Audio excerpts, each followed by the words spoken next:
Pessoal, sejam todos muito bem-vindos ao nosso Clube do Livro da Terapia Cognitivo-Comportamental. Estamos iniciando oficialmente hoje a nossa segunda temporada com um novo livro. E eu trouxe agora, para esse primeiro semestre, esse primeiro bimestre, na verdade, esse queridão aqui, que é o livro que está na foto aí dos slides de vocês, que é o Não Acredite em Tudo que Você Sente. É um livro sensacional e eu vou falar um pouquinho sobre ele já já. Hoje, nós iremos estudar o capítulo 1, que é o capítulo básico, né? Que irá dar toda a base para os nossos estudos posteriores, dos capítulos seguintes. Então, vamos começar primeiro com uma breve apresentação. Eu quero me apresentar para vocês de forma breve, eu não quero gastar muito tempo, justamente porque tem pessoas aqui que não me conhecem. E eu fico muito, muito feliz com a chegada aí dessa nova turminha. Então, vamos lá. O meu nome é Lauane, eu sou fundadora do Centro de Ensino Capital para Psicólogos. Hoje, a Capital para Psicólogos, ela conta com mais de 850 alunos em sua base. Então, nós temos ali cursos introdutórios, nós temos materiais para psicólogos, eu tenho workshops temáticos sobre terapia cognitivo-comportamental.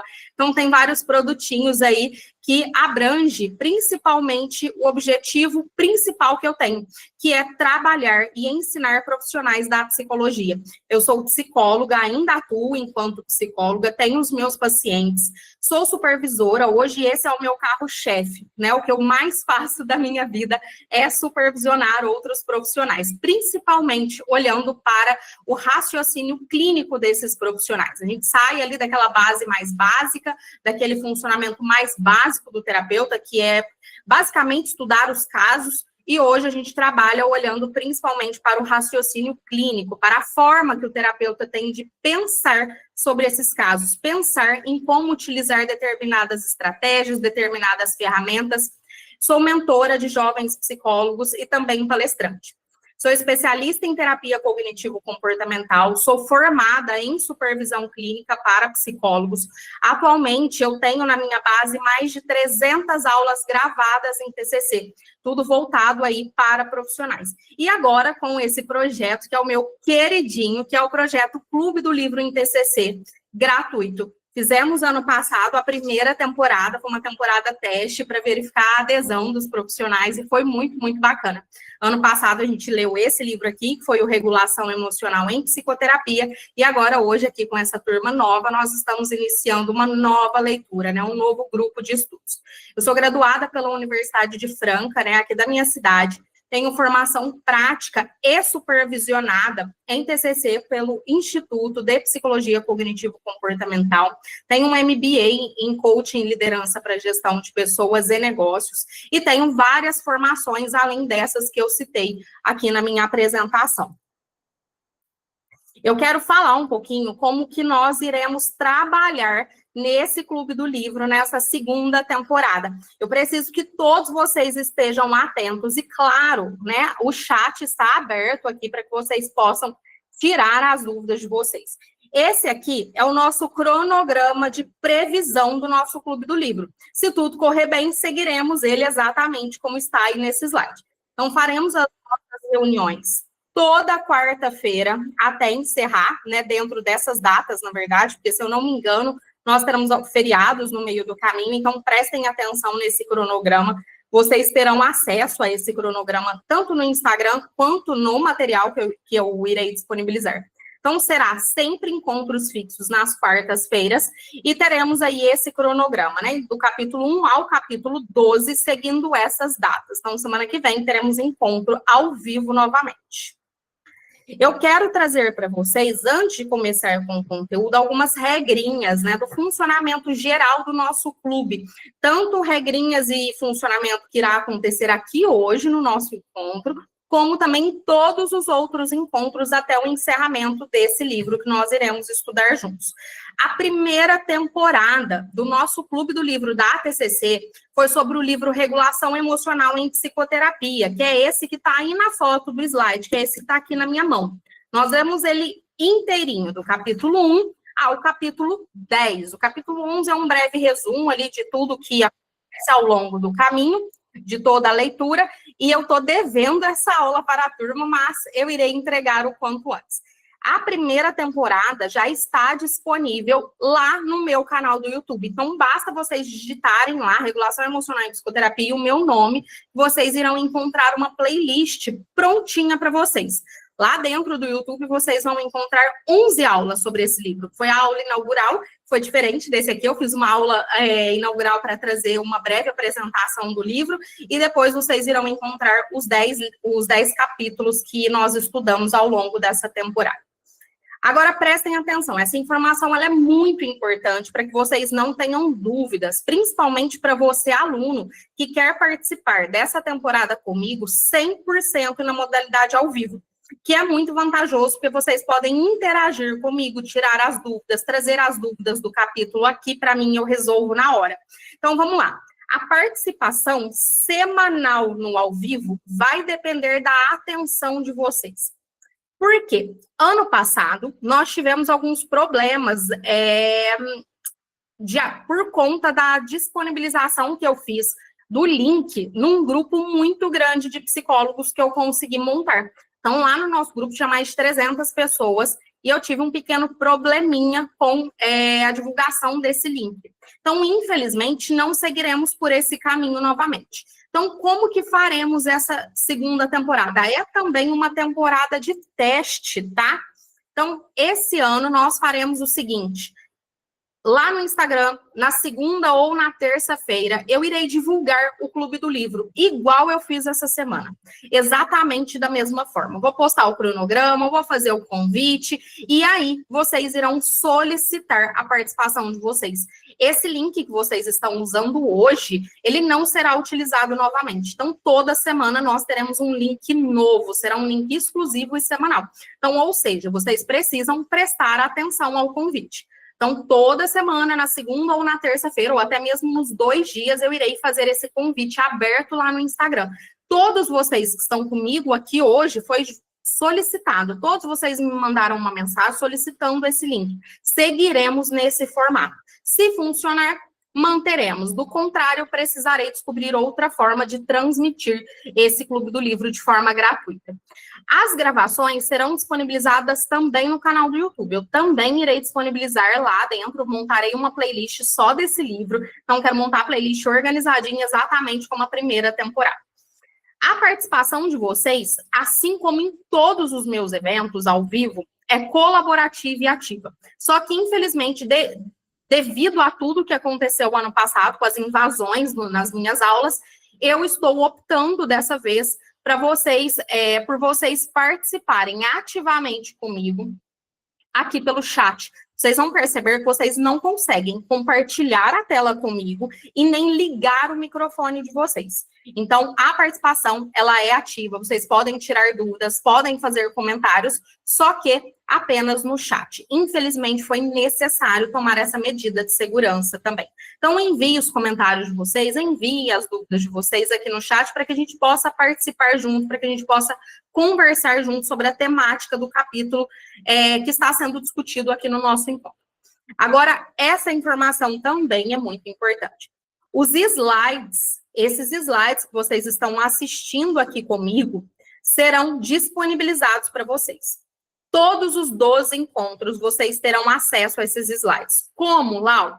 O link de todo esse material será disponibilizado sempre na descrição do vídeo lá no canal do YouTube. Então, eu sempre irei disponibilizar o vídeo e na descrição do vídeo terá lá um sitezinho que vocês irão clicar e ter acesso a esses materiais. Combinado? Então, essas são as nossas regrinhas gerais. Provavelmente, semana que vem, no nosso próximo encontro, eu falarei tudo isso de novo e depois a gente encerra essa parte de regras, tá? Eu quero que a turma fique bem organizada, que a gente consiga ter aí um funcionamento mais proveitoso possível. Eu faço questão de já trazer essas regras no início para que vocês possam se organizar ao longo dos nossos encontros. Vamos começar o nosso conteúdo, a gente tem muito trabalho pela frente, eu preparei muita coisa. Eu vou tentar ser o mais breve possível em cada slide, justamente porque tem muito conteúdo. Agora, antes de começar essa parte, eu gostaria que vocês já começassem a interação. Eu quero saber aqui no chat quem é que leu o nosso capítulo 1, o que são as emoções, do livro que nós iremos estudar nessa segunda temporada. Quem leu? Quem deu conta de ler o capítulo todo? Compartilhem aqui comigo, enquanto eu termino meu cafezinho.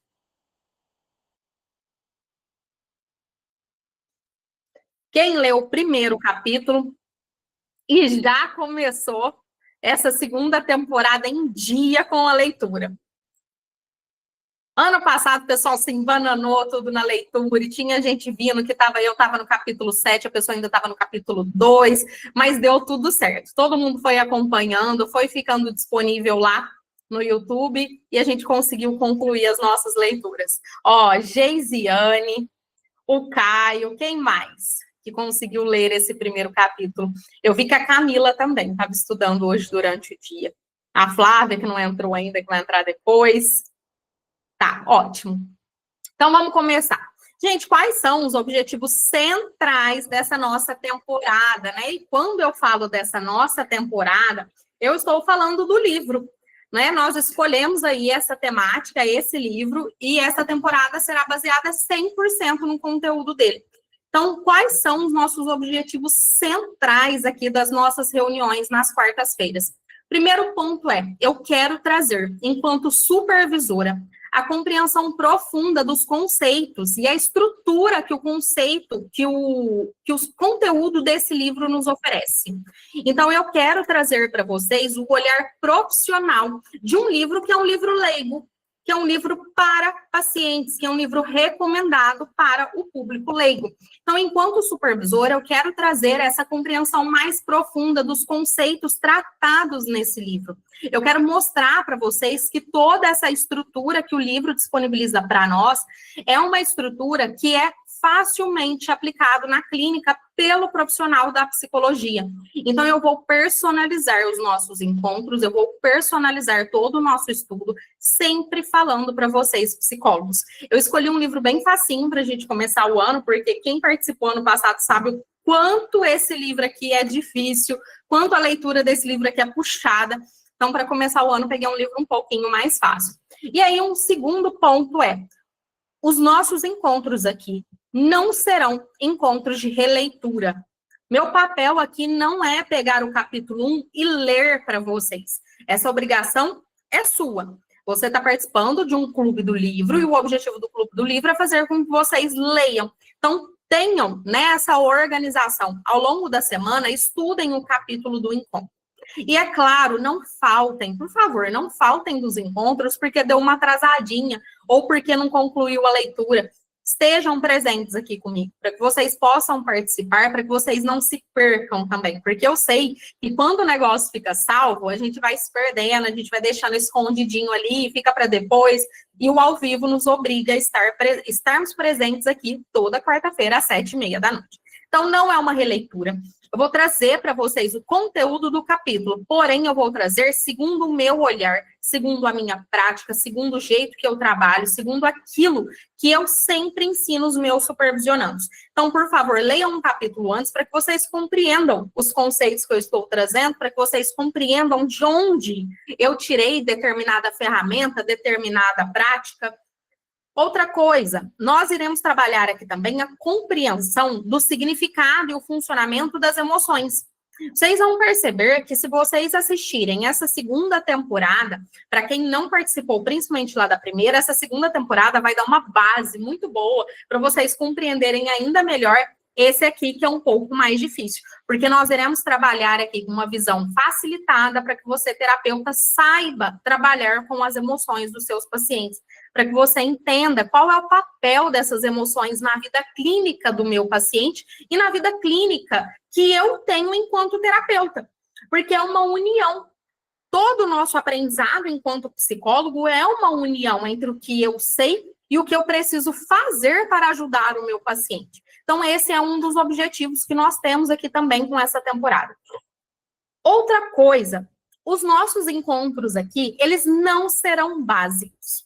Eu quero, cadê a turminha que gosta de mim aí? A turminha que já está comigo há muito tempo.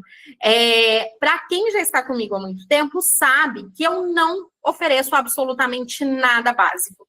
Eu vou além, eu aprofundo, eu ensino. Meu papel é treinar bons psicólogos e não psicólogos medíocres, meia boca, que fazem um serviço mais ou menos. Então, aqui a gente não vai ficar no básico. Eu vou aprofundar, vou mostrar como funciona. E aí, eu recomendo, assistam também a primeira temporada. Se você puder simultaneamente assistir as duas coisas juntas, eu tenho certeza que você, esse ano, terá um ano diferente enquanto terapeuta, enquanto psicólogo da TCC. O que mais que nós vamos aprender aqui na nossa temporada? Nós vamos perceber que esse livro vai bater muito em algumas teclas. E isso é muito importante para nós, psicólogos. As emoções, elas são temporárias. Lá, mas isso é básico. Não é. Sabe por quê? Tem muito profissional da psicologia que ainda tem a visão de que o papel dele é fazer com que o paciente não sinta determinadas coisas. Acredita que é ajudar o paciente a ficar livre de determinadas emoções, principalmente as emoções incômodas. Então, esse livro, ele vai deixar claro para nós que as emoções, elas são temporárias, que as nossas emoções, elas são diferentes das nossas ações, que elas não são falhas morais, elas são diferentes de falhas morais. Na maioria das vezes, as nossas emoções desreguladas, elas só estão desreguladas. E aí vem o papel terapêutico para resolver esse problema. Mas elas são diferentes de falhas morais. As emoções conflitantes, elas são normais. Inclusive, elas são muito comuns na nossa vida enquanto sujeito, na vida dos nossos pacientes enquanto pessoa em sofrimento. As nossas emoções, elas também precisam fazer parte da nossa vida. Não existe uma vida sem emoções, não existe uma vida sem emoções negativas. O sofrimento faz parte da vida, as emoções negativas, as emoções desconfortáveis, elas fazem parte da nossa vida. Então, o papel desse livro é mostrar também que o papel do terapeuta é viver com essas emoções, é ensinar o paciente a viver com essas emoções. O nosso paciente, ele vai entendendo ao longo do processo, né, e já que esse livro aqui é um livro para leigos, esse livro ensina o leigo, ensina o paciente a trabalhar isso, que ele vai viver com as emoções dele ao longo de toda a sua história, ele vai viver tolerando essa emoção. Só que o conforto emocional, ele não é necessariamente obrigatório e constante em toda a nossa vida. Então, aqui, com o livro, nós iremos aprender, com os nossos encontros, claro, nós vamos aprender que o objetivo é viver com as nossas emoções, mas não com aquele desconforto constante. Né? Ou o contrário, né? O conforto emocional constante, porque também nem as emoções gostosas e divertidas, elas são constantes na nossa vida. Então, vamos começar. Afinal, o que são as emoções? O que o capítulo vai dizer para nós? Ano passado, na nossa primeira temporada, no livro de psicoterapia, né, no livro de regulação emocional em psicoterapia, nós aprendemos muito também sobre as emoções. E aí, aqui agora, a gente vai reforçar alguns conceitos para que a gente possa seguir aí os nossos próximos encontros. Então, segundo o primeiro capítulo desse livro, as emoções, elas são definidas da seguinte forma. Emoções são sentimentos que têm significado para nós. Isso aqui é importante, por quê? Primeiro, todo mundo sabe que eu já trouxe isso várias vezes para os meus alunos, que alguns autores, né, alguns estudiosos vão dizer para nós que emoções é uma coisa e sentimentos é outra coisa. Aqui para nós, nessa temporada, nós vamos trabalhar com os conceitos como se eles fossem sinônimos, como se eles fossem a mesma coisa. Por quê? Porque nós estamos trabalhando com o paciente, e o nosso paciente é uma pessoa leiga. Esse paciente, ele não precisa aprender a fazer essa diferenciação entre emoções e sentimentos. E nós precisamos considerar que o livro é um livro escrito para leigos. Então, esse livro, ele vai trabalhar com as emoções e os sentimentos num formato sinônimo, como coisas semelhantes. Então, vamos seguir juntos aqui por esse caminho também. Então, emoções são sentimentos que têm significado para nós. São coisas que significam algo. A gente não vive uma emoção sem que aquilo esteja diretamente conectado com algo significativo. Vocês vão perceber ao longo dos exemplos aqui o quanto isso é real. O quanto uma emoção está diretamente conectada com um valor, com uma crença, com algo que me incomoda ou com algo que me faz feliz. Então, percebam isso. Observem, façam esse automonitoramento. Quais são as emoções, os sentimentos que você mais vive ao longo do dia e por quê? Qual é o significado disso para nós? Outra coisa, esse significado, né? Então, igual ali no segundo elemento, traz para nós, né? Emoções são experiências subjetivas que indicam que algo é importante, valioso ou ameaçador para a pessoa. Aqui, essa segunda frase, o que ela está querendo dizer? Que essa experiência subjetiva, ela também é algo que existe dentro de mim, mediante a minha experiência, mediante tudo aquilo que eu já vivi. Não tem ver uma emoção que eu não conheço. Nós conhecemos as emoções. Todos nós já vivenciamos as emoções que existem. E aí, cada um de nós tivemos uma experiência, tivemos um significado, né, com aquela emoção, com aquele sentimento. Isso vai se transformando dentro da nossa mentalidade e aquela emoção, ela passa também a ter um significado para mim, como, por exemplo, a ansiedade. Eu não gosto de sentir ansiedade. Ah, por quê? Porque aquilo tem um significado para mim. Porque eu vivi uma experiência com aquilo. Então, as emoções, elas são subjetivas em relação à experiência, não em relação à experiência e em relação ao significado, mas não necessariamente em relação ao seu funcionamento. Porque o funcionamento da emoção vai acontecer de forma muito parecida para todo ser humano vivo. As emoções, elas não são pensamentos, elas não são julgamentos, elas não são fatos.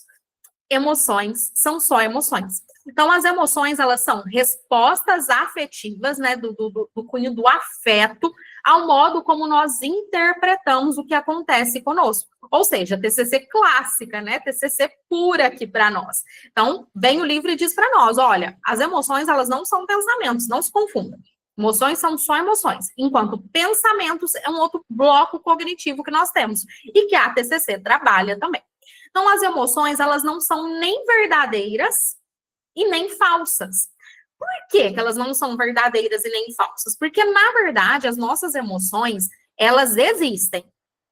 E elas são frutos das coisas, elas são frutos de outros elementos cognitivos.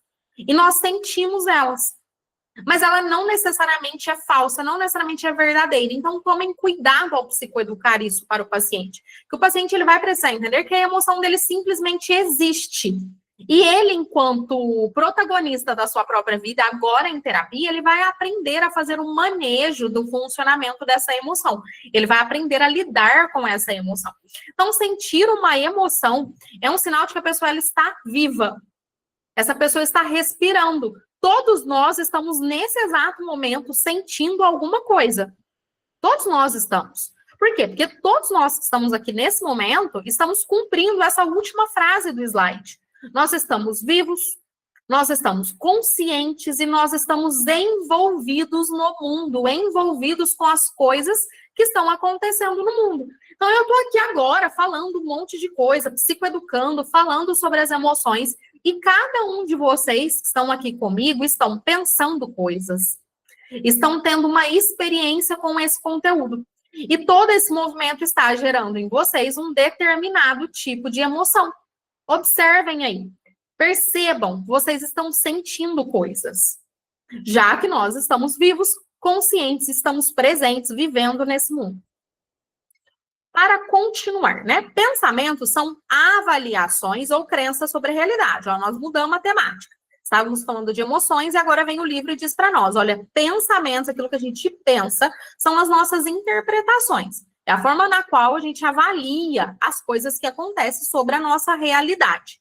E as emoções, elas são os sentimentos que vão surgindo em relação a esse pensamento, em relação ao significado que está atribuído a essa realidade que eu estou vivendo.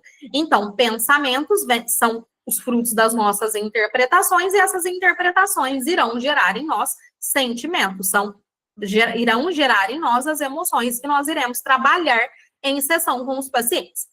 Então, toda emoção, ela carrega um significado pessoal. Então, se vocês se lembrarem aí do momento que vocês sentiram raiva, inveja, ciúme, tristeza, cada uma dessas emoções tem um significado pessoal, subjetivo para vocês.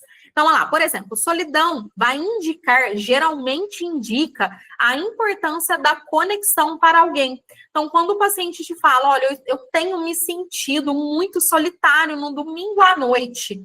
Então, no domingo à tardezinha ali, eu venho um sentimento de vazio, vem um sentimento de solidão. Às vezes, esse sentimento está conectado com as interpretações que ele tem do estar sozinho no domingo à noite. E na maioria das vezes, isso vai indicar essa conexão, a necessidade da conexão que ele tem. Aqui o nosso papel, eu acho importante trazer isso. Nosso papel não é fazer análise, tá? Nosso papel não é fazer análise. O livro vem para ensinar. Você, enquanto terapeuta, você fará o modelo cognitivo do paciente de acordo com o que ele está trazendo. Então, ele está se sentindo solitário no domingo à noite. Por quê? Você tem que identificar esse pensamento, esse significado pessoal, o motivo pelo qual ele está se sentindo daquela forma, tá? Então, não peguem respostas prontas dos livros, porque nós estamos falando de pessoas vivas, pessoas que têm ali o seu modelo cognitivo acontecendo. Outra indicação que a literatura vai dizer para nós é que a raiva, ela indica a importância do respeito ou até mesmo da justiça, né? No caso da injustiça. Então, cada emoção, geralmente, ela está atrelada, ela está atribuída a algum tipo de significado. Só que nós, terapeutas, precisamos identificar o significado pessoal daquela pessoa, o significado real que aquela pessoa tem com essa emoção. As emoções, elas fazem parte condição humana. E elas não são em si patológicas. Então, cuidado também ao patologizar as emoções dos nossos pacientes, das pessoas que nós conhecemos. Nem sempre estar sentindo raiva é um problema. Lembrando, não existem emoções disfuncionais, existem emoções desreguladas. Eu sempre trago essa fórmula, né, em algumas aulas. Para quem assistiu a primeira temporada, em uma das aulas eu trago essa fórmula lá. Os nossos comportamentos, gente, prestem atenção. Os nossos comportamentos, as nossas ações, elas são, na maioria das vezes, quando tratadas em terapia, quando elas aparecem em terapia, os comportamentos, as ações, elas podem ser comportamentos e ações desadaptativos, mas não são disfuncionais. Aluno meu já sabe essa formulazinha. Então, não existe um comportamento disfuncional. Por quê? Porque todo comportamento tem uma função. Então, não é possível um comportamento ser disfuncional. É possível que um comportamento seja desadaptativo. A emoção, também não existe uma emoção disfuncional, porque toda emoção tem uma função. Mas as emoções, elas podem ser desreguladas. E os nossos pensamentos, eles são disfuncionais. Eles são desadaptativos. Então, seguindo aqui, nós precisamos entender que nem toda emoção é fruto de uma patologização. Meu paciente está sentindo raiva. Vamos entender, vamos montar o modelo cognitivo dele, vamos entender como que essa raiva tem funcionado para ele. Porque às vezes não é uma emoção disfuncional, às vezes é uma emoção desregulada, ou às vezes simplesmente é uma emoção natural da vida dele, do momento que ele está vivendo. Então é importante que nós, terapeutas, tenhamos esse olhar humano e realista também. Nem sempre os pacientes sofrem como a gente espera que ele sofra, nem sempre o paciente sofre de acordo com o que eu acho que ele deveria estar sofrendo. Então, muito cuidado ao patologizar os pacientes em relação às emoções. O sofrimento psicológico, ele costuma aumentar não pela emoção em si, mas pela forma como aquela pessoa tem interpretado, julgado ou até mesmo tentado controlar as suas emoções. Esse capítulo 1 ensina isso para nós claramente, eu vou trazer isso aqui para vocês. Como na maioria das vezes, não é a emoção um grande problema, é como ele interpreta aquela emoção que ele está vivenciando. Um exemplo clássico disso, que eu já tenho aqui na ponta da língua, é a tolerância ao desconforto, é a tolerância à frustração. Então, o paciente, ele está frustrado, ele está desconfortável diante daquela frustração, e ele não dá conta de simplesmente tolerar aquele desconforto. Por quê? Porque ele acredita que ele não vai dar conta, ou que ele não merece estar sentindo aquilo, ou que ele não tem recursos para lidar com aquela frustração. Ou seja, a interpretação da frustração está equivocada. Tem um conjunto de cognições que estão distorcidas sobre aquela emoção. Então, o papel da regulação emocional é reestruturar essa visão que ele tem também sobre as emoções dele. Então, eu vou repetir, o sofrimento psicológico, ele aumenta não só pela emoção, não pela vivência da emoção em si, mas pela forma como o meu paciente está interpretando, está julgando, está tentando controlar aquela emoção. A gente tem emoção, eu falei muito disso na primeira temporada, tem emoção que não precisa ser regulada imediatamente. Tem emoção que nós não precisamos fazer todo um processo terapêutico grandioso para regular. O papel, às vezes, daquela emoção é só sentir e tolerar, esperar ela passar. Afinal, a gente já até falou aqui hoje que as emoções, elas são temporárias. E aí, vamos para a última frasezinha do nosso slide. As emoções, elas são sinais significativos, sinais significativos daquilo que importa para nós. Então, quando tem uma emoção mais quente, é um sinal, é um alerta de alguma coisa significativa da minha vida, de algo que é importante para mim. E essas emoções, elas irão refletir diretamente os nossos valores, os nossos vínculos, as nossas crenças, né? Aquilo que a gente acredita, os nossos objetivos, as nossas necessidades. Eu vou dar um exemplo, gente, muito real disso que aconteceu essa semana, né? Então, olha lá, emoções são sinais significativos dos nossos valores. Essa semana, ontem eu acordei meio capenga, sabe? Meio preguiçosa, meio desanimada. E eu não tinha ontem nem tempo. Não tinha nenhum atendimento ontem. Começo de ano ainda, a agenda tá meio bagunçadinha. E aí eu peguei e falei aqui em casa pro meu noivo assim, falei assim, eu não quero trabalhar hoje, né? Trabalhar no sentido dos bastidores, né? Montar aula, trabalhar com conteúdo, né? Montar parte de documento, tudo isso que vocês sabem que o psicólogo faz. Daí eu falei, eu não quero trabalhar hoje, estou muito cansada, estou desanimada, não estou com vontade, né? Tô bem xoxa. E aí ele falou assim para mim, faça isso, né? Assista um filme, assiste uma série, faz o que você gosta. E eu falei, eu vou fazer mesmo. E aí eu passei o dia assistindo série. O dia, gente, eu passei o dia assistindo série. No máximo, acho que eu lavei uma louça. Daí, ok, era algo que eu queria, era do meu desejo. Eu estava bem desanimada, corpo bem ruim, né? Eu ainda achei que eu pudesse estar ficando doente. Ok. Chegou mais no finalzinho da noite, eu percebi que eu estava ainda mais para baixo, ainda mais triste, ainda mais cansada, mesmo tendo passado o dia assistindo uma série que eu amo, que eu sou apaixonada. Por quê? Por que veio essa emoção mais negativa? Por que veio mais esse desânimo, essa tristeza? Cadê a turminha aí que já me conhece? Por que, Camila? Por que, Geise? Sócrates? Por que a emoção ficou ainda pior no final da noite? Mesmo eu tendo feito algo que eu gosto muito. A autoeficácia abaixou. Olha lá, a aluna sempre tira 10 nas perguntinhas. Perfeito. E aí, para quem já me conhece, sabe que a minha autoeficácia é um dos meus maiores valores de vida. Eu sou apaixonada pela produtividade, sou apaixonada pela performance, eu adoro trabalhar, adoro produzir, adoro fazer as minhas coisas. E aí, ao tirar o dia de descanso, o meu cérebro precisou emitir essa emoção. Precisou emitir esse sinal. Por quê? Porque eu infringi, eu fui contra infringir aquilo que importa para mim, aquilo que é importante para mim, a minha autoeficácia. E aí é claro que ela baixou, é claro que eu me senti mal. Olha que bacana como está conectado uma emoção, um sentimento está conectado com aquilo que é significativo para nós. Seja uma crença, seja um valor, seja um vínculo, um objetivo que eu estou querendo alcançar, uma necessidade básica, muitas vezes acontece.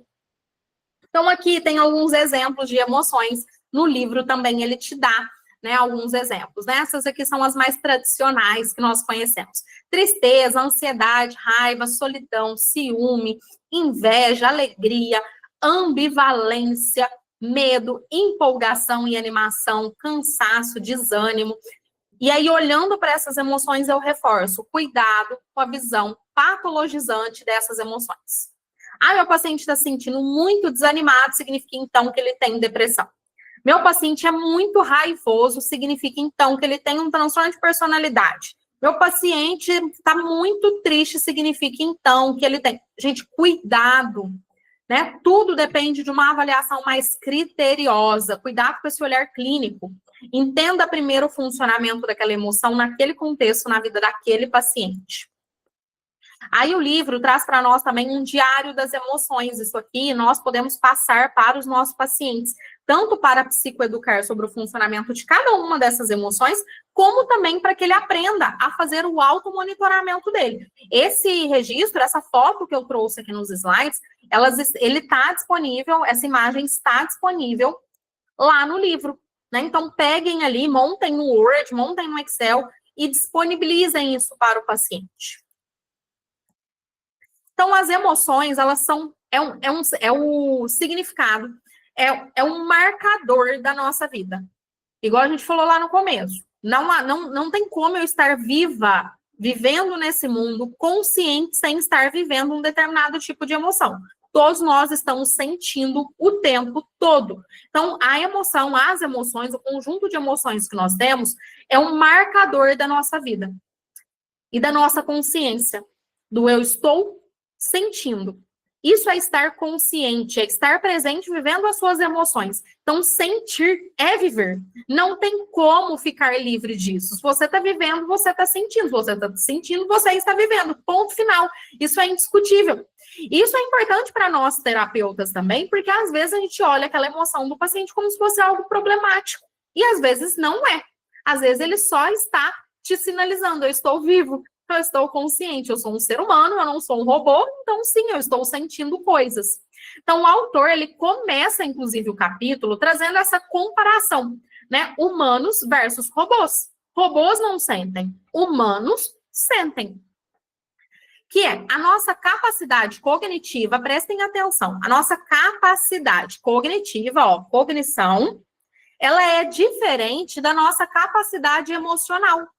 São duas coisas diferentes. Às vezes, nós temos ali um paciente que é super regulado emocionalmente, mas ele não tem uma capacidade cognitiva de enfrentamento de alguns problemas, de pensamento sobre solução de problemas e vice-versa. Às vezes, eu tenho uma capacidade cognitiva boa e eu não tenho uma boa regulação emocional. Então, nós precisamos também trabalhar com o paciente sempre esses dois pontos, porque as duas coisas vão andar sempre juntas. Elas são diferentes. Mas elas precisam andar juntas para que a gente tenha, né, um paciente, uma pessoa saudável, uma pessoa funcional e adaptativa ali ao seu estilo de vida. A emoção, ela não é um acessório, ela não tem como eu tirar, não tem como eu viver sem ela, ela não é um acessório, ela faz parte. Ela é a evidência de que a nossa mente existe, além do nosso cérebro.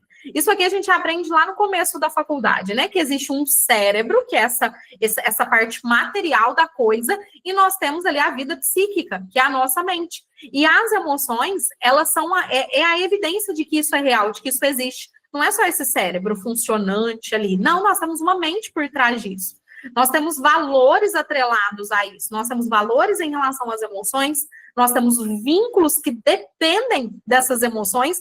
É possível viver em sociedade, viver um casamento, viver uma união entre amigos e parceiros e sociedade, se eu não tenho emoções, se isso não faz parte da minha vida? Não é possível. Então, as emoções, elas são a evidência da nossa vida psíquica, é a evidência ali do sentido, do significado dos nossos valores, dos vínculos. Eu dependo das emoções para ter bons vínculos e do significado que cada uma delas tem na minha vida. Então, mesmo sem um comportamento observável, gente, comportamento observável, aquilo que a pessoa faz, as ações dela, a vida emocional, ela está intacta. Então, às vezes, o paciente, quando aqui está falando a vida emocional está intacta, não está querendo dizer está saudável, tá? Intacta no sentido de tá funcionando, existe. Então, mesmo que a pessoa, mas o meu paciente viveu, né, um término, terminou um namoro, e o meu paciente não chorou em sessão. Tá, então o que você está querendo dizer para mim é que o seu paciente não teve um comportamento observável. Mas a vida emocional dele está ali, ela existe, ela está intacta. Aí nós vamos precisar ter a habilidade de compreender isso no modelo cognitivo com o paciente. O que ele está sentindo, o que ele está pensando, como é que ele está lidando com essas emoções, se é que, de fato, essas emoções que ele está lidando nesse momento são elementos significativos para serem trabalhados em sessão. Lau, meu paciente terminou o namoro e ele não está triste. Ele não está triste. Isso é normal? Sim, é normal. Existem pessoas que não irão sentir tristeza em determinados momentos da vida. Ah, mas quando eu terminei meu namoro, eu quase morri. Ok. Essa foi a sua emoção. Você ficou num nível muito grande de tristeza. Aquela outra pessoa, não. E às vezes isso não é um problema. Como que nós vamos descobrir isso? Pelo modelo cognitivo. Diante do modelo cognitivo, nós vamos entender se tem ou não tem uma tristeza para ser trabalhada, ou se tem alguma outra emoção que é necessário ser trabalhada diante desse término do namoro do nosso paciente. Tá? Que aí entra aqui aquela frasezinha de mais cedo, que eu trouxe mais cedo. Cuidado ao patologizar os pacientes diante das suas emoções. Tá? Não é porque terminou que tem que estar chorando, não é porque terminou que tem que estar sofrendo e querendo morrer, e etc. e tal. Então, observem. Estejam atentos ao modelo cognitivo do paciente. Então, não confundir a ausência da ação, a ausência desse comportamento observável, com a ausência da emoção. Às vezes ele está sentindo, às vezes ele só não está trazendo comportamentos em relação àquilo.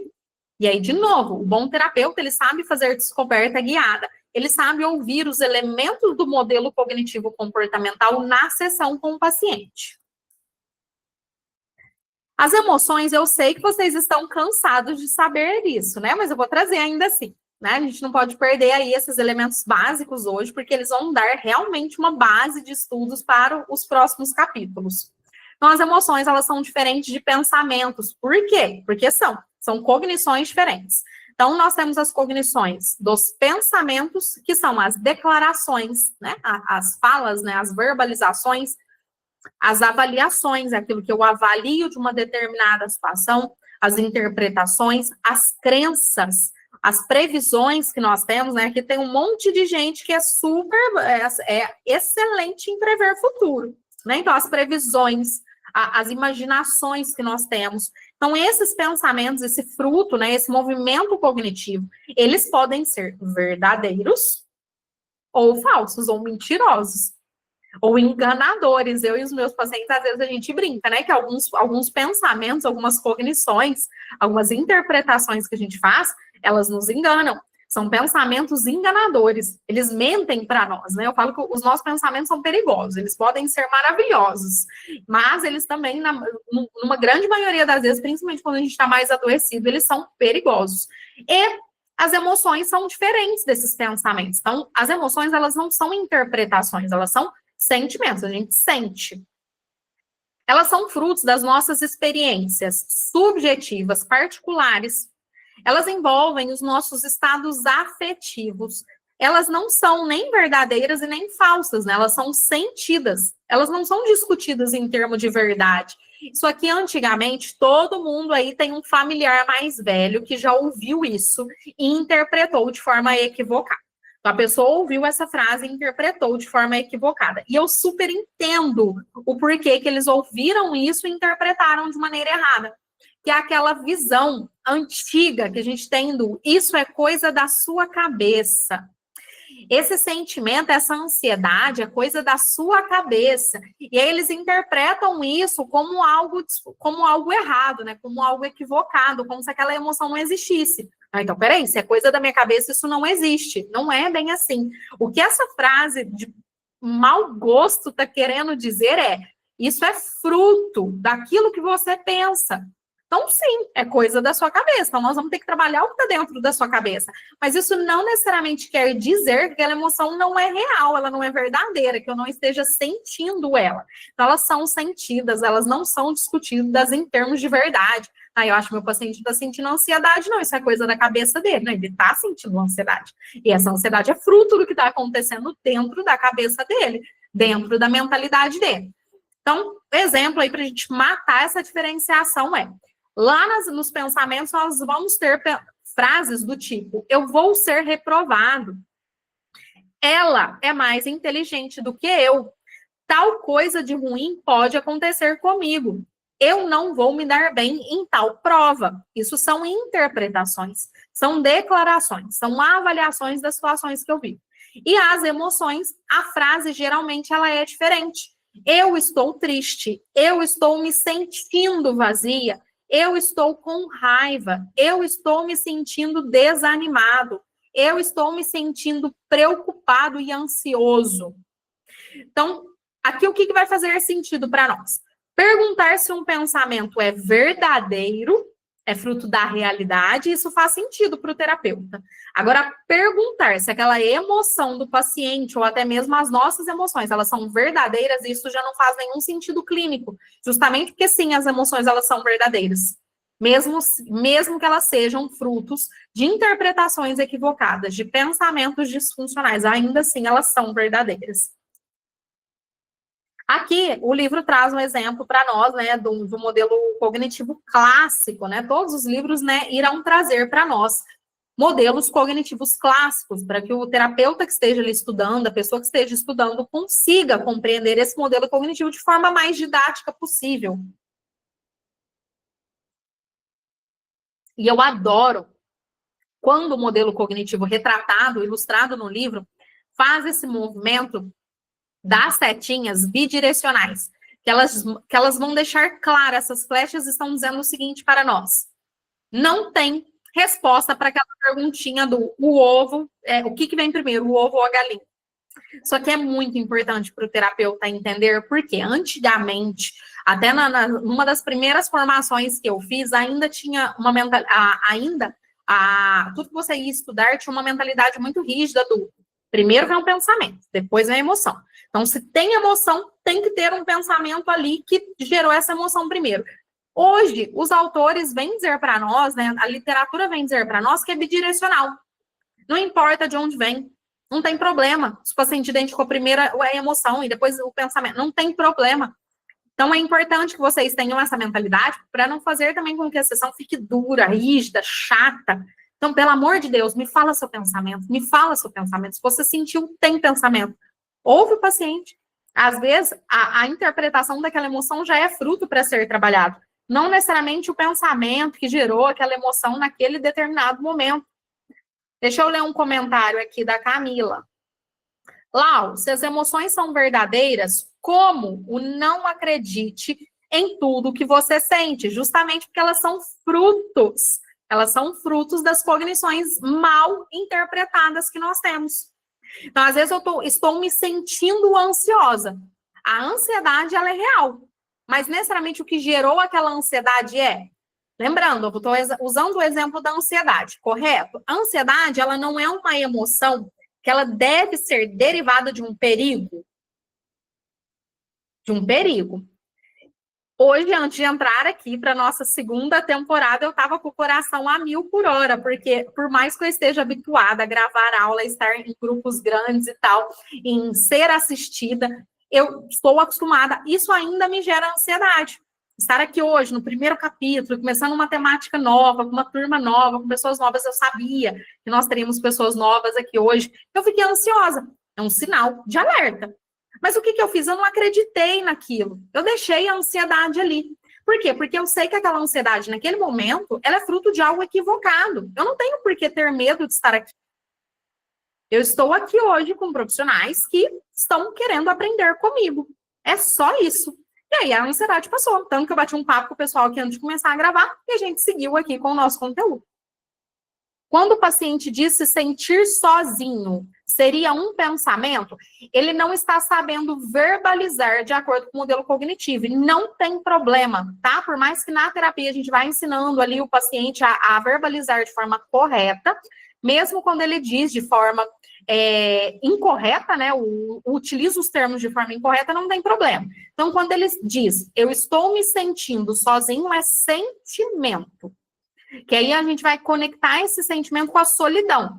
Agora, o que nós podemos trabalhar com ele é o que está fazendo com que ele se sinta sozinho? O que está fazendo com que ele tenha essa emoção? Quais são as interpretações que ele tem sobre isso? Aí nós teremos ali um conjunto de cognições que serão trabalhadas com reestruturação cognitiva. Tá? Tudo depende da forma como o paciente traz para nós. Aqui, o próprio exemplo vai trazer para nós. Ó. No exemplo, o livro colocou como um pensamento: vou sempre me sentir solitário. Até porque tem o vou sempre, né? Então, o vou sempre aqui é fruto, inclusive, de uma crença. A nossa figura vai trazer para nós esse modelo, igual eu falei, eu gosto dessas flechinhas bidirecionais, que elas mostram aqui todas as conexões possíveis. Então, o primeiro pensamento é: não vou me encontrar com ninguém nesse final de semana. É um pensamento sobre a situação que o paciente está vivendo. É uma cognição. E o sentimento que esse paciente tem é um sentimento de solidão.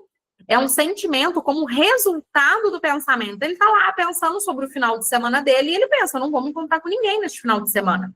E ele se sente solitário. Qual outro pensamento vem a partir dessa emoção? Então, a emoção, ela gera novos pensamentos. Eu vou sempre me sentir solitário. Tá vendo? Ele está falando de uma emoção, mas ao mesmo tempo ele está trazendo uma cognição para nós, um pensamento, que é o vou sempre. É uma interpretação equivocada do futuro dele. Crença de que sua solidão é permanente. Então, esse pensamento é um pensamento disfuncional. Né? Não necessariamente ele vai ficar sempre sozinho, sempre solitário. Não necessariamente ele vai se sentir dessa forma para sempre. Então, nós iremos trabalhar esse modelo em sessão. O livro traz também para nós ai, gente, isso aqui é super legal. Esse quadro, que é um quadro de exercício para vocês fazerem. Isso é muito legal. Lá eu posso utilizar esse quadro com os meus pacientes? Pode e deve. Por que vocês podem e devem? Porque o livro é para leigos. Então, se o Robert Lévy está dizendo para nós que esse livro ele fez para leigos, quer dizer que nós podemos utilizar ele com os nossos pacientes. Então, esse quadro também. E esse quadro, abaixo desse quadro, tem as respostas corretas das alternativas que vocês irão colocar aí. Então, quais são os pensamentos e quais são os sentimentos? E aí vocês vão assinalar. Só que prestem atenção, por favor. Eu vou tentar explicar da melhor maneira possível, principalmente porque esse nosso encontro vai ficar gravado. Então, prestem atenção. Não coloquem palavras na minha boca, certo? Eu não sou melhor do que o Robert Lévy, né? Que escreveu o livro aqui. Eu sou só a Lawane, que trabalha aqui, que ensina algumas coisinhas para vocês. Só que eu hoje, ao analisar esse quadro, eu identifiquei uma discordância com as alternativas, com as respostas corretas que esse quadro traz para nós. Então, eu quero que vocês façam esse exercício aí. Podem mandar aqui no chat, se vocês quiserem, né? O que é cada uma dessas alternativas. Então, olha lá, número 1, eu vou ser reprovado no teste. Isso aí é um pensamento ou um sentimento? 2, estou solitário. É um pensamento ou é um sentimento? 3, jamais vou encontrar uma parceira. É pensamento ou é sentimento? Cometi um erro estúpido. Estou tão triste que não suporto isso. Ela é mais inteligente do que eu. Estou com muita raiva neste momento.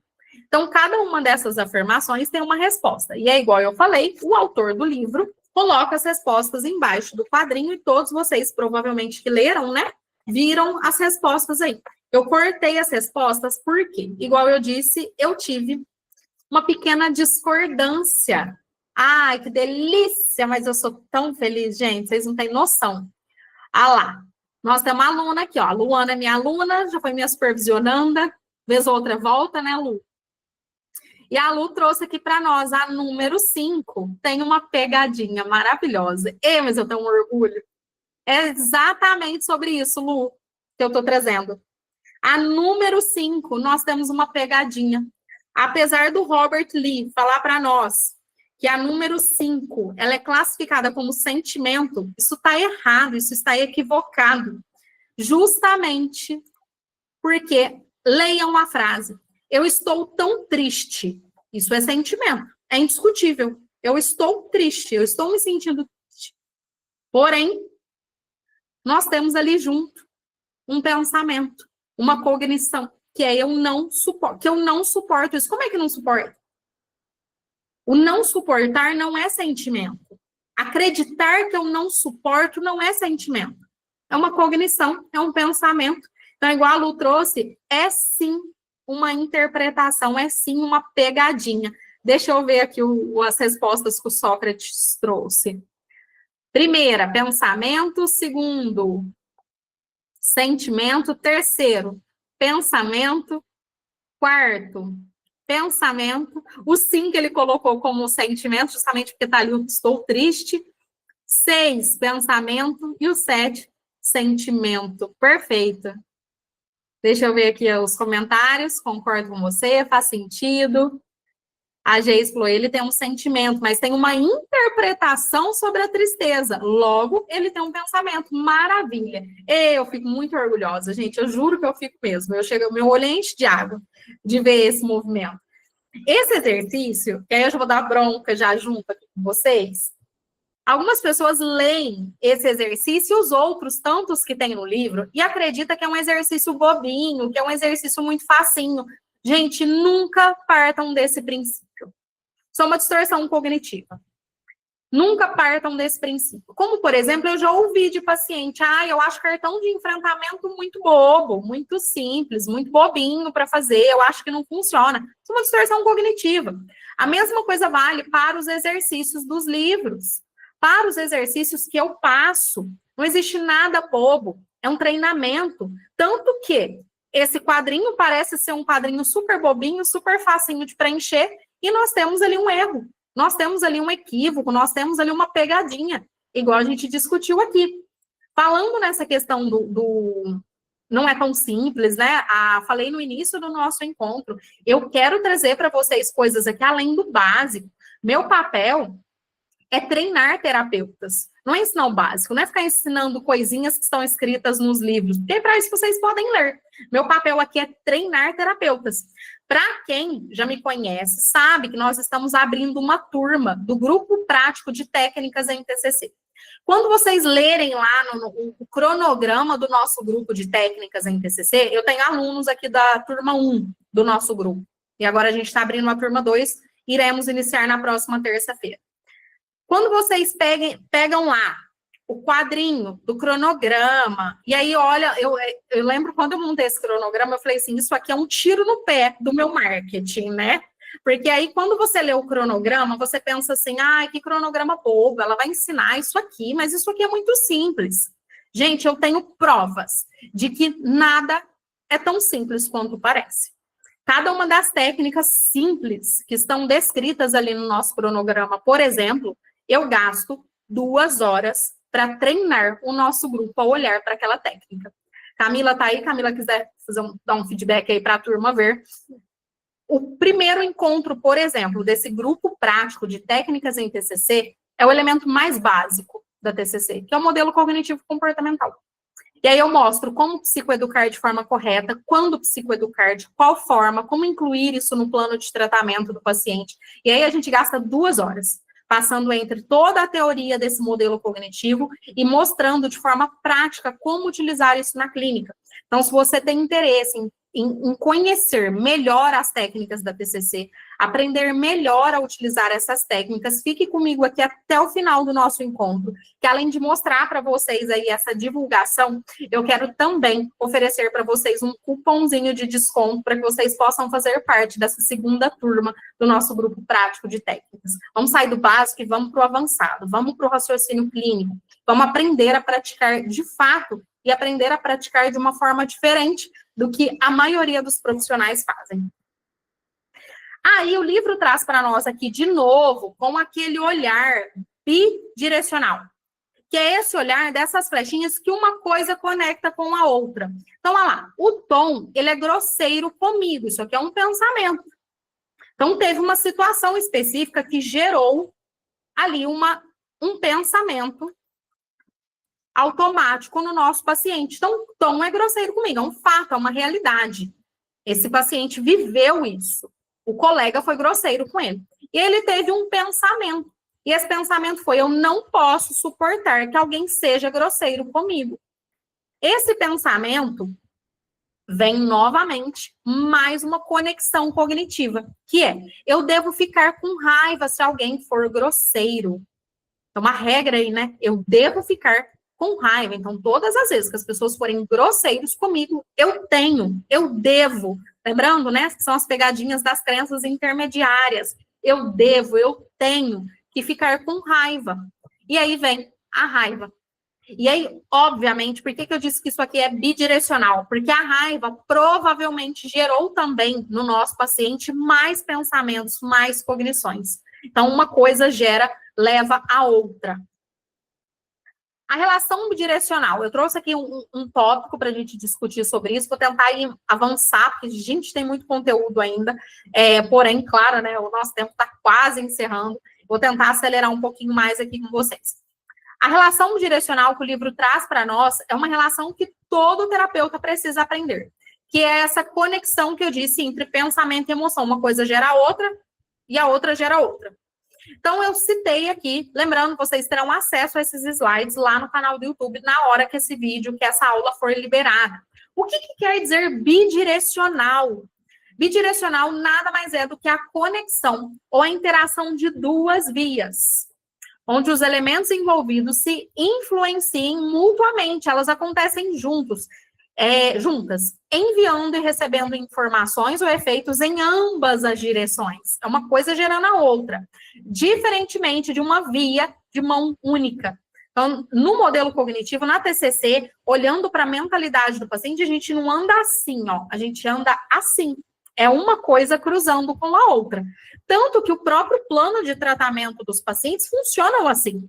Não é assim, é assim. É sempre bidirecional. Tudo tem uma bidireção.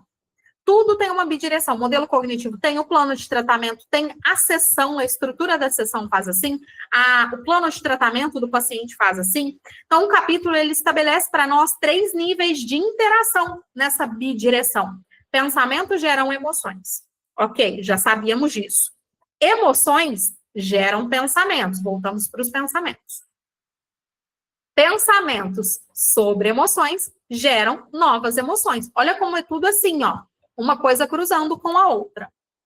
Primeiro exemplo clínico clássico aqui, provando essa relação bidirecional, eu já dei outros exemplos, mas vou dar mais esse aqui o paciente sentiu a solidão e ele teve um pensamento sobre essa emoção. Minha solidão vai durar para sempre. E aí, qual foi a emoção secundária? Desesperança. Então, agora ele não está se sentindo mais só solitário. Ele também está se sentindo desesperançoso. E provavelmente essa desesperança vai gerar novos pensamentos. Novos pensamentos vão gerar novas emoções. E assim por diante. Que é aquele famoso ciclo que se retroalimenta. Principalmente em pacientes depressivos, ansiosos, preocupados, ruminativos. Então, aqui vai nascer o sofrimento ampliado, né? Eu falei muito disso na primeira temporada, que é o sofrimento gera sofrimento. Não pela emoção inicial, não foi só porque ele se sentiu sozinho, porque ele se sentiu solitário, mas pela interpretação que ele teve daquilo que ele está sentindo naquele momento. Segundo exemplo aqui, vocês podem ler depois nos slides, tá? Vou precisar avançar. Aqui eu já trouxe também esse quadrinho, que também está no livro, e eu preenchi. Aliás, nem foi eu que preenchi, né? Foi um grande aluno meu. E eu usei o exemplo que ele trouxe para que a gente possa entender aí novamente esse modelo bidirecional. Então, o paciente tem a solidão, que é um sentimento, foi o sentimento inicial. E aí ele tem o pensamento do eu vou ser sempre sozinho. Então, com o pensamento que gerou uma nova emoção, desesperança. Ele se sentiu desesperançoso. E aí, nesse movimento, ali na solidão, ele tem o pensamento do eu vou ser sempre sozinho, e ele tem os pensamentos secundários também. Ou esses pensamentos secundários poderiam ter vindo depois da desesperança. Ele se sentiu desesperançoso e começou a pensar, ninguém me acha atraente, ninguém me acha interessante. Então, se ninguém me acha interessante, ninguém me acha atraente, eu vou continuar sozinho. E eu me sentindo sozinha agora, nesse momento, geralmente eles interpretam as emoções de forma equivocada, né? Eu me sentir sozinho agora significa, então, que eu vou ser sempre sozinho. E assim por diante, olha lá, o ciclo se retroalimenta, é claro, ele vai se sentir mais esperançoso, mais triste, mais angustiado, mais sozinho, porque isso também alterará o comportamento dele. E aí, claro, o comportamento retroalimenta também esse ciclo que ele está vivendo nesse momento. Aqui, essa figura vocês encontram também no livro, que também é mais um modelo cognitivo ali, uma coisa gerando a outra, né? Aqui ele traz, inclusive, as regrinhas das crenças intermediárias. Então, ponto clínico essencial de tudo isso que a gente já trabalhou até aqui, até agora. A emoção inicial, ela é compreensível. Então, a gente compreende que o paciente está sentindo aquilo. Afinal, essa emoção é uma emoção humana. É natural sentirmos determinadas emoções. O agravamento, ele ocorre de como o meu paciente interpreta aquela emoção, de como ele avalia aquele sentimento, aquela emoção que ele está vivendo no momento. E, geralmente, esse agravamento vem porque ele interpreta aquela emoção como algo perigoso, como algo inaceitável, como algo permanente. No exemplo anterior, o nosso paciente diz, né? Eu não suporto me sentir assim. Eu não vou suportar me sentir assim. Ou é inaceitável me sentir dessa forma. Eu não suporto, eu não tolero. Então, a emoção, geralmente, ela fica mais desregulada ainda, justamente porque o paciente tem uma interpretação equivocada daquilo. Não se trata de eliminar a ansiedade ou qualquer outra emoção que o nosso paciente esteja sentindo. Nosso papel é ajudar esse paciente a modificar a relação que ele tem com aquela emoção, com aqueles pensamentos. Daí vem a essência de um bom plano de tratamento. Entendeu? Por onde eu vou? Vou trabalhar emoções agora, vou trabalhar cognições, o que eu preciso diante desse modelo cognitivo? Aí vem o raciocínio clínico. Essa tomada de decisão é resposta do raciocínio clínico. Então, não é para eliminar as emoções do paciente. É ensinar esse paciente a lidar com aquela emoção se ele não sabe lidar com aquela emoção. É ensinar o paciente a trabalhar na reestruturação cognitiva para que ele aprenda a lidar com seus pensamentos. Também não é para eliminar pensamentos. É criar pensamentos novos para que aqueles antigos se tornem menos frequentes. Aqui a gente está falando, né, dessas interpretações equivocadas e do quanto, né, essa emoção ela é agravada, ela fica mais perigosa quando o paciente tem medo das suas emoções. Então, eu trouxe aqui, né, o medo das emoções e a escalada afetiva, né, tudo acontece no formato de escalada, nada acontece do dia para a noite. Até eu trouxe um desenho para vocês verem. Então, o problema raramente é aquela emoção primária, raramente é aquele coração acelerado. Raramente é aquela sudorese, né, ou aquele rubor que eu sinto quando eu me sinto envergonhada. Raramente.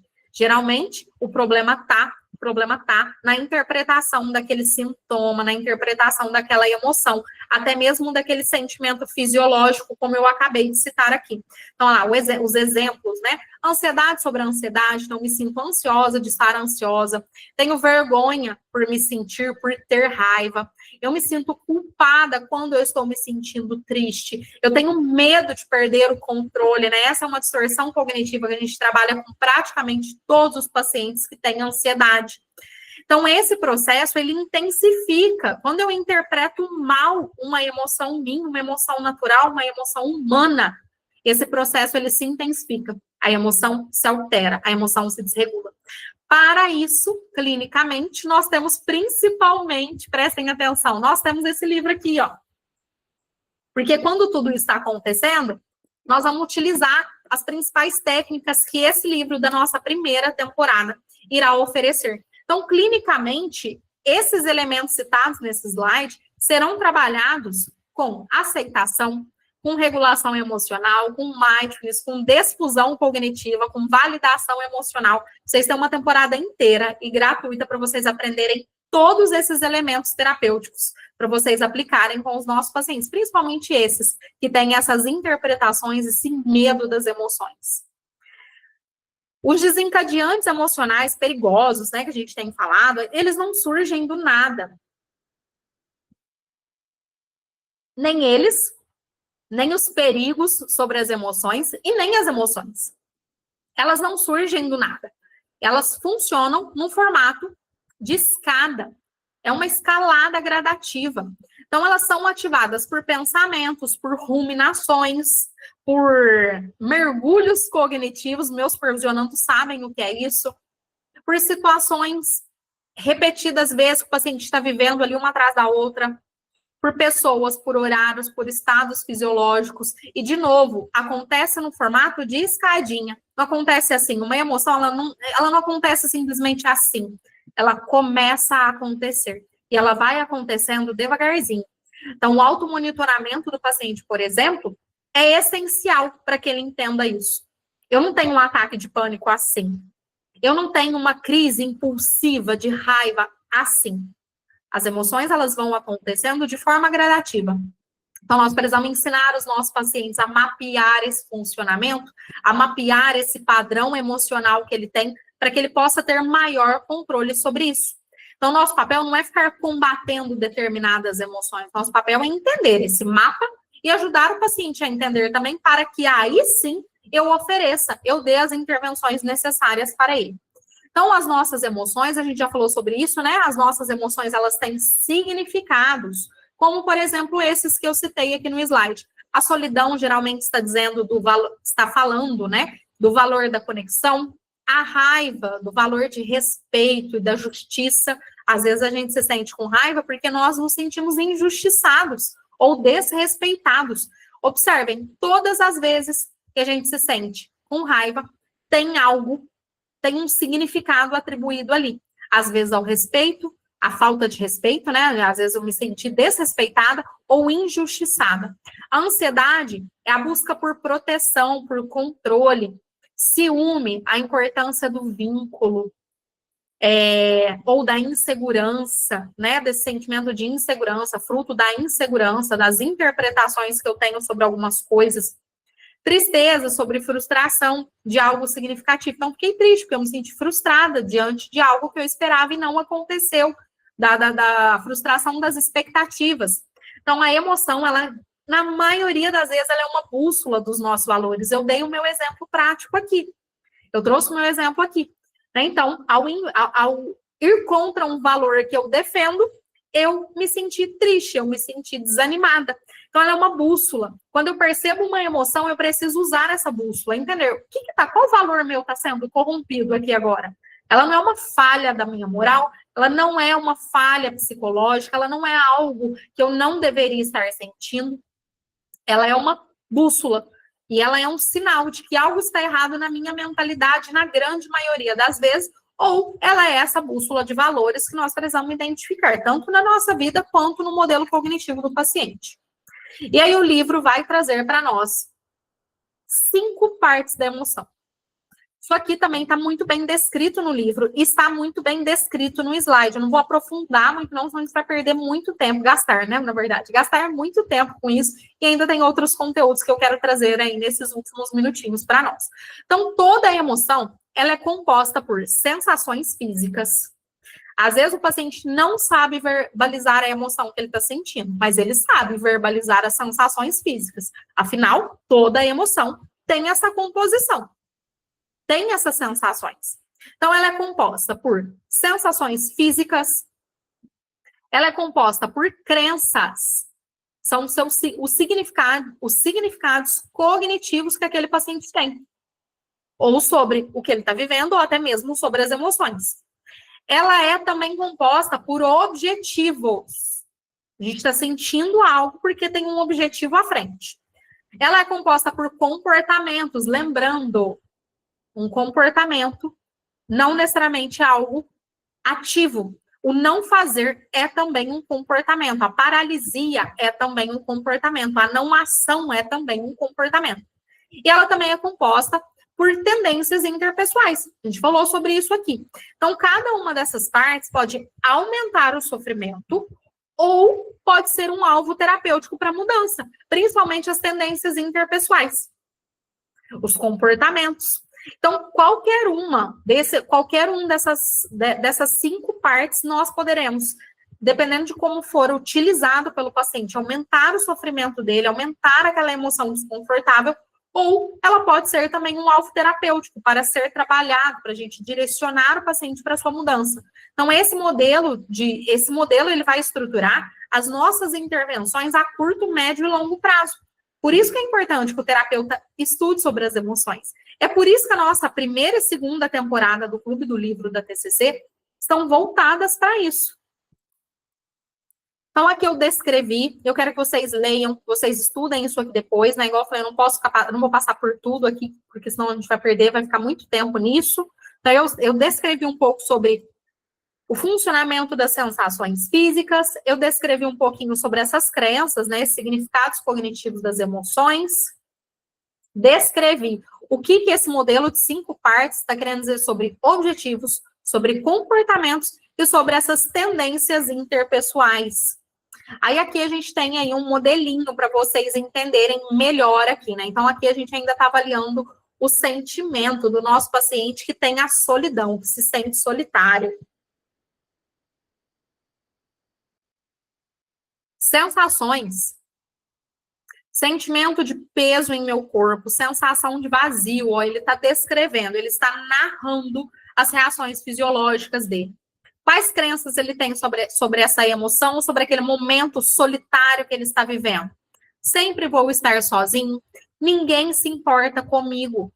Então, esse movimento, esse modelo de 2 partes ali já citado, vai trazer para esse paciente, ou até mesmo no modelo da terapia, os objetivos que ele tem, as necessidades dele.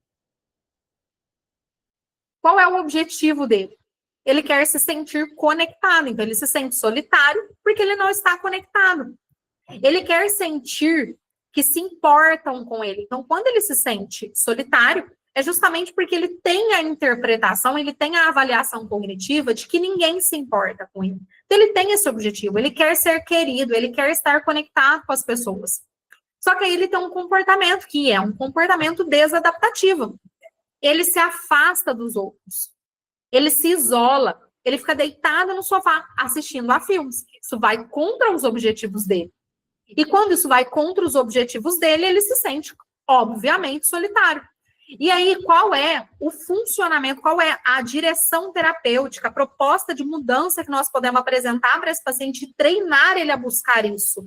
A desenvolver novas tendências interpessoais, como, por exemplo, procurar apoio, procurar grupos para ele participar, se sentir pertencente, se sentir conectado, buscar estar presente na vida das pessoas que já se importam com ele, ou seja, contatar essas pessoas, contatar um amigo. Então, nosso papel, às vezes, vai ser fortalecer essas tendências interpessoais, para fortalecer a visão de que não, ele não está sozinho, para tirar esse sentimento de solidão. Viu que às vezes eu não vou tentar reestruturar esse sentimento, nada disso, regular essa emoção. Nosso papel, às vezes, aqui é treinar uma habilidade com o paciente.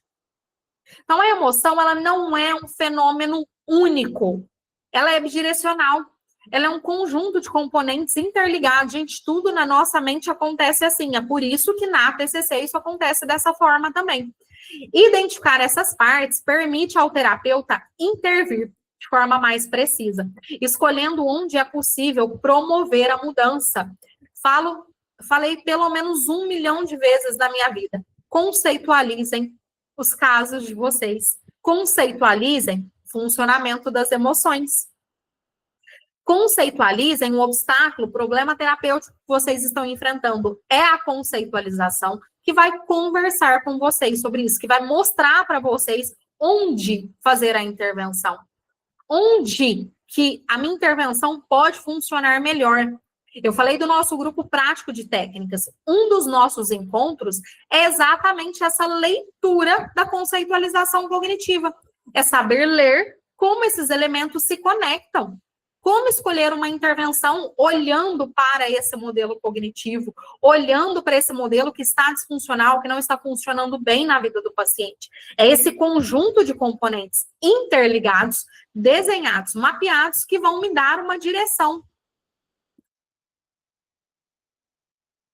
Aqui eu trouxe também um exemplo clínico, né, mostrando como esse modelo de 5 partes da emoção funciona. Trouxe 2 exemplos, na verdade, né, o exemplo da raiva e o exemplo da solidão. Então, aqui o terapeuta ele vai aprender a desmembrar a emoção, justamente porque o modelo de 5 partes diz para nós, olha, a emoção ela não acontece sozinha.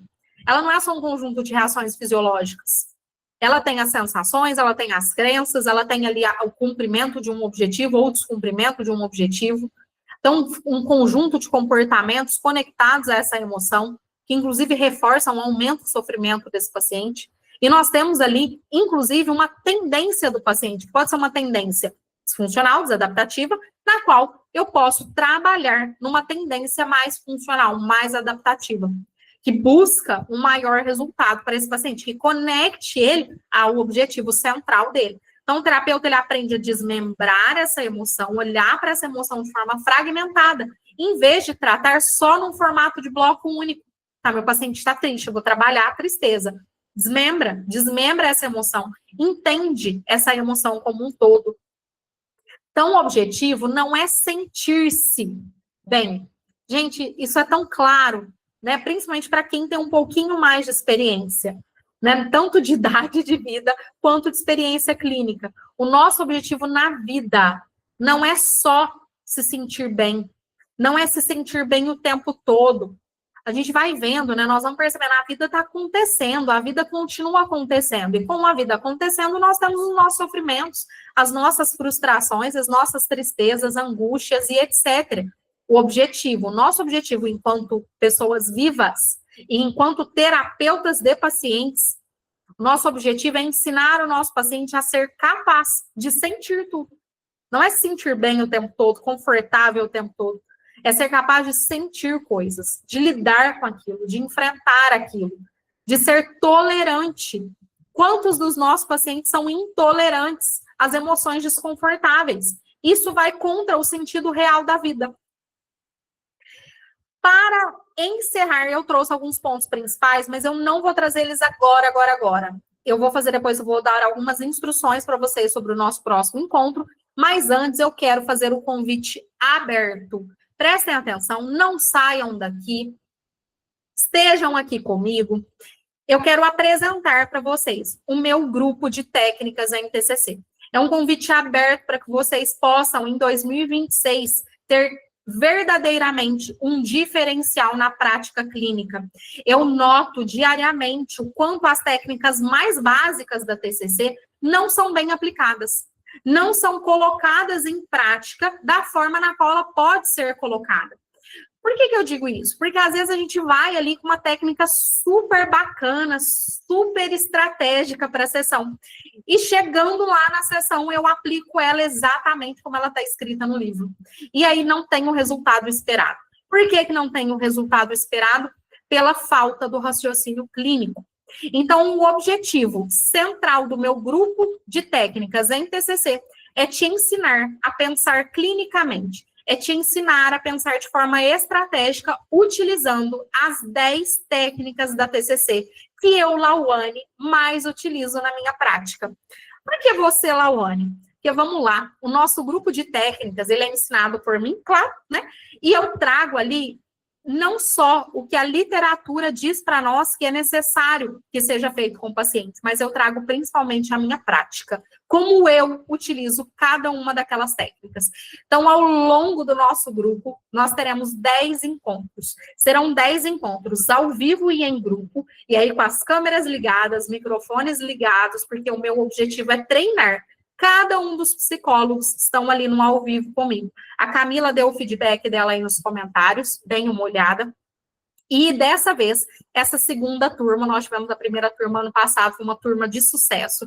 Dessa vez, nós teremos aí a turma com gravação. Então, todos os encontros irão ficar gravados e todos os bônus, né, são 3 mega bônus, também ficarão gravados. Prestem atenção, vocês irão, né, lá no meu Instagram tem o link do grupo de técnicas com todas as informações, inclusive com a descrição dos 3 bônus e com o cronograma dos 10 encontros, das 10 técnicas que nós iremos aprender juntos de forma prática.